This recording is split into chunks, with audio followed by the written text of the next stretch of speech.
I completely forgot that they used to have a thing. I totally forgot. It didn't come back to my memory that I heard about this until I saw the article. I'll be back.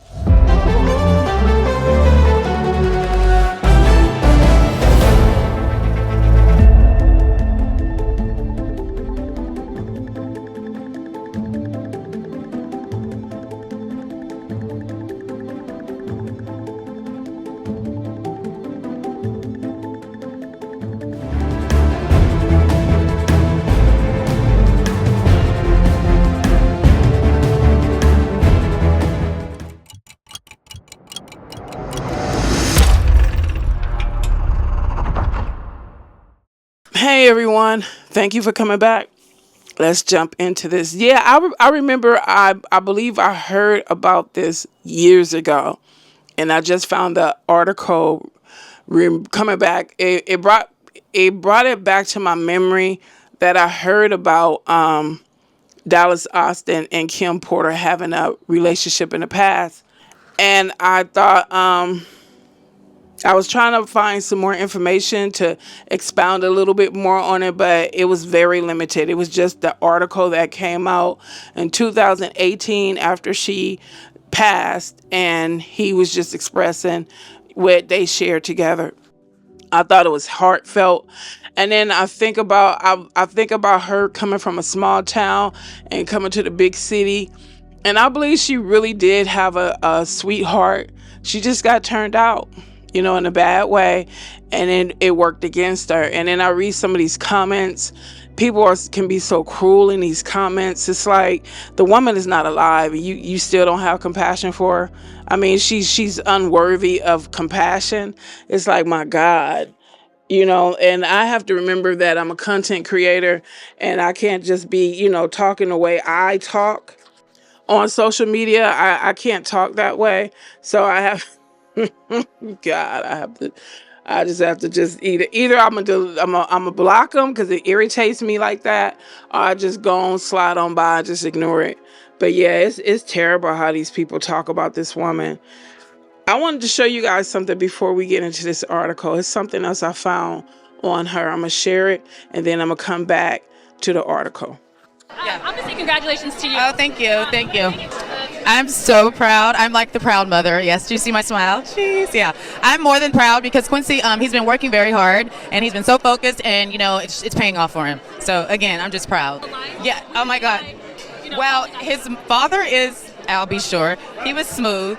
I'm his mother, extra smooth, and Pup is his dad. So he gets it honestly. But I love Quincy because he's humble. He has a great heart, and like I said, he's really focused and driven, and all of his hard work is paying off. Yeah, it's amazing, and so my younger son following behind all of us. It's amazing because sometimes as a parent you don't want your kid to be in entertainment, but they've seen it at its best. And so when they have that template, it's kind of hard for them to kind of go off track, and they've learned a lot and seen a lot, good, bad, and ugly. So I think, they're prepared, they're ready, and they want it. We don't want it for them. They want it for themselves more than we do, actually. A fun secret, he's really, he could be in Simi Valley, he's a tech head. He's a tech head, total tech head. I don't think anybody knows that about him, but but he's total that. He can do anything with a computer. Yeah. Yes. Yeah, that was just something I found that I wanted people who were really interested in knowing a little bit more about Kim. So let's get into this article. Kim Porter's ex, Dallas Austin, says their relationship inspired the movie Drumline. Dallas Austin is paying tribute to late girlfriend Kim Porter by revealing that his relationship with the model inspired the young love depicted by Nick Cannon and Zoe Saldana in the movie Drumline. The music producer, who has also worked on recordings with Madonna and TLC, keep Madonna in mind till the end. TLC and Boyz II Men grew up with Porter in Georgia and pitched the idea for the 2002 film based on his life following Porter's death November the 15th. August 47 shared a photo. This article was written in 2018. Shared a photo of their famous prom pic on Instagram with a caption explaining how his relationship with her also played a role. This is the hardest post I've ever had to do.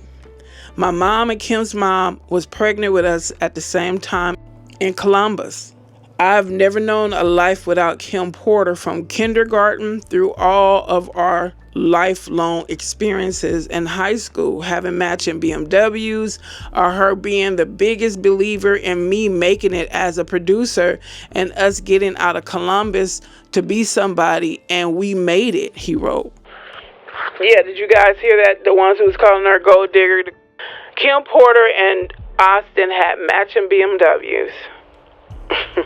So does it really sound like she needed to be a gold digger? It sounds like she came from wealth. Let's continue. We were inseparable. I feel like a part of my soul has been taken away. Most people don't know that Zoe Saldana played the role of Kim in Drumline, as Nick Cannon played my character. We saw Purple Rain 15 times in the theater, and if you knew her, you knew a strong, beautiful, smiling gangster angel.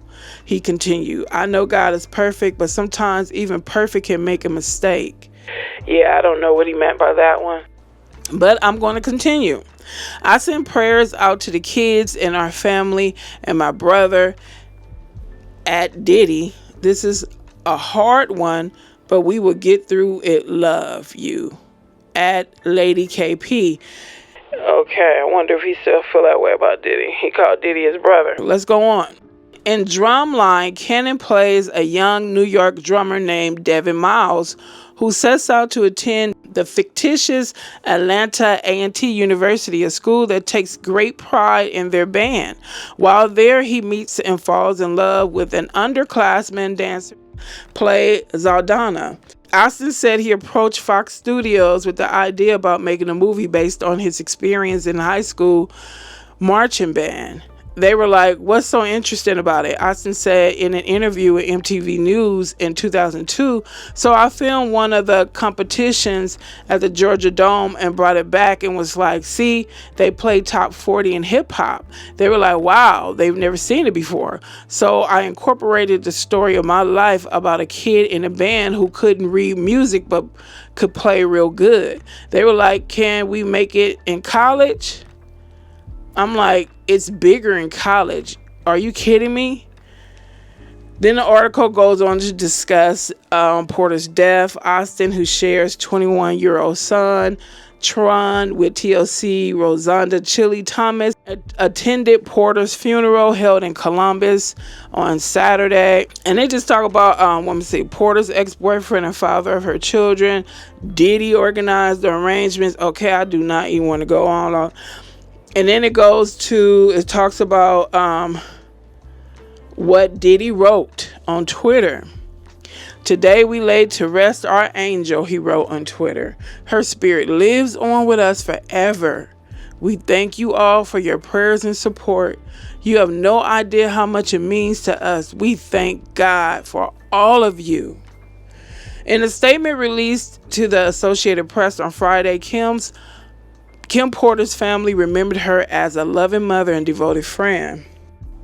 And then they say God broke the mold when he made Kim. There was truly no other woman like her.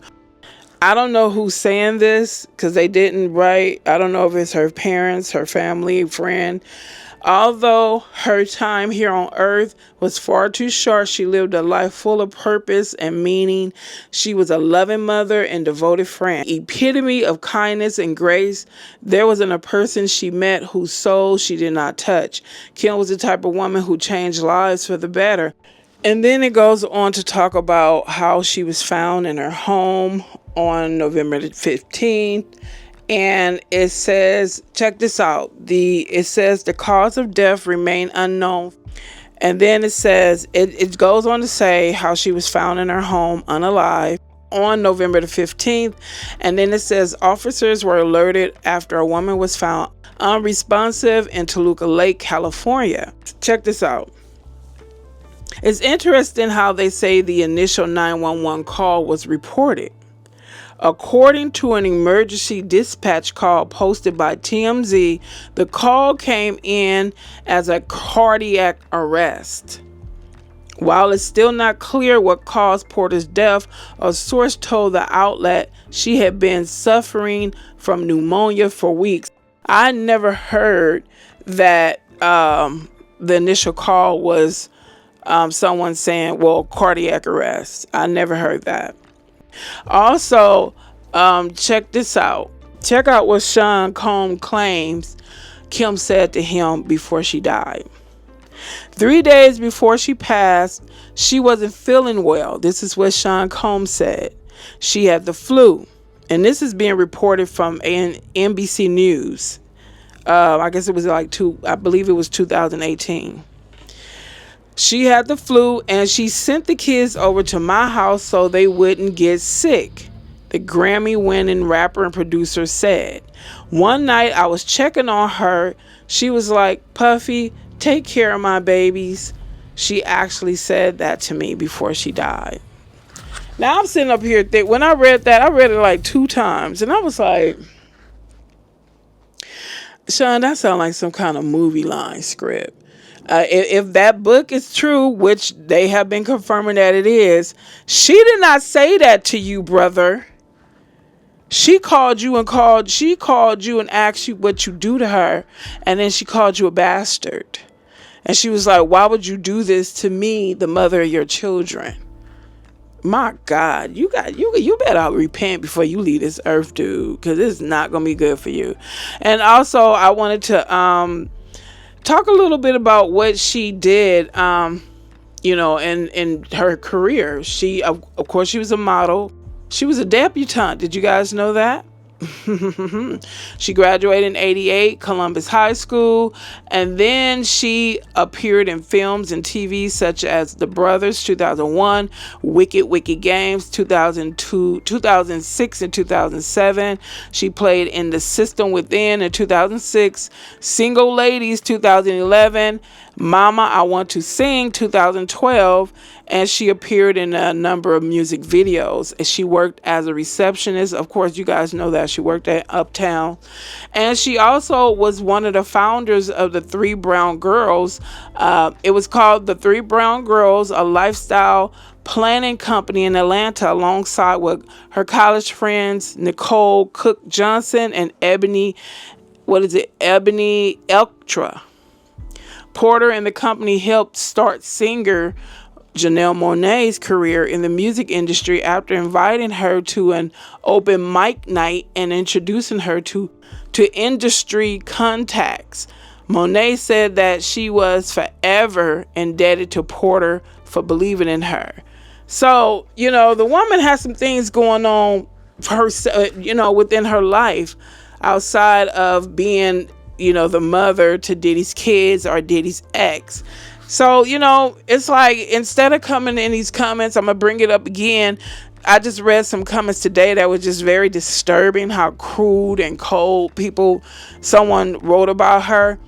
It's like, why don't you go do a little research before you just come attacking somebody? And then you're attacking someone who's no longer here. Does that make you feel good about yourself? And then the last thing I wanted to bring. Did you know that Madonna had a thing for Austin? I know this is completely off topic. Kind of, sort of. I'm just talking about Austin, not Porter. But Madonna, it's a video circulating online. I'm going to just let you just listen to the video, and I'll be back. I came to this. I like Atlanta, Georgia. You know that. I came here many years ago, back in the 90s. And I spent some months here in Peachtree. I made my bedtime story record here. I was also madly in love with him, and he treated me like shit. Just saying, you did. You taught me, bro. It's okay, I understand. You're just a boy. You're a Y chromosome, and I'm an X chromosome, so there's a line missing in your chromosome. You get it? But I hope you've grown up by now. I am publicly shaming you. Did I say your name yet? No. His name is Dallas Austin. Now I have publicly shamed him.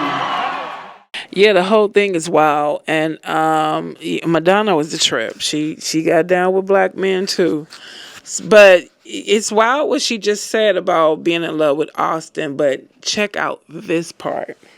I know some people want to brush it off like, oh, Madonna's being Madonna, but no, Madonna is very serious about what she says next. So if she admitted this much in public, just check it out. I'm telling you, I was so in love with him that I had a house in Miami and I studied with this Santeria woman, Santera. She did all kinds of spells on you to make you fall in love with me, and not one of them worked. Oh well, your loss. I know there's some who are going to brush it off like, oh, she was just, no, she was not playing at all. And she didn't come out and say, you know, I'm just kidding, guys. For years, people have been saying that celebrities are into witchcraft. Matter of fact, look up this guy named John Todd. He's an ex-warlock. And he was talking back in the early, I think, late 70s, early 80s. He was coming out exposing what they do in the music industry. And he was basically saying, at that time, he was saying, in order for people to get into the industry, they had to become witches. They had to. But anyway, thank you guys for your time and attention. I'm signing off. I appreciate you guys, the ones who hang and watch the whole video. Thank you so much. And I will see you guys in the next video.